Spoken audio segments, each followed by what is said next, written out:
एक और अहम खबर यह है कि सयाहत और मईशत के फ़रोग की जानिब अहम कदम। पाकिस्तान में साउथ ईयर की नई फ़ज़ाई सर्विसेज का शेड्यूल का ऐलान कर दिया गया है। मुल्क भर में फ़ज़ाई राब्तों को मज़ीद मौसर बनाया जा रहा है। साउथ ईयर ने भावलपुर का मुल्क से फ़ज़ाई राब्ता 3 साल बाद बहाल कर दिया।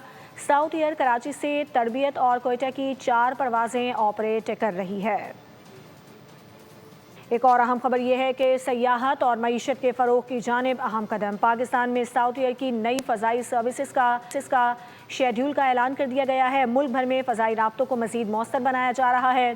साउथ ईयर ने भावलपुर का मुल्क से फ़ज़ाई राब्ता 3 साल बाद बहाल कर दिया। साउथ ईयर कराची से तरबियत और कोयटा की 4 परवाज़ें ऑपरेट कर रही है।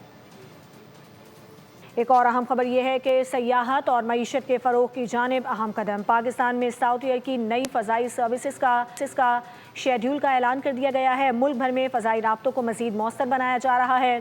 साउथ ईयर ने भावलपुर का मुल्क से फ़ज़ाई राब्ता 3 साल बाद बहाल कर दिया। साउथ ईयर कराची से तरबियत और कोयटा की 4 परवाज़ें ऑपरेट कर रही है।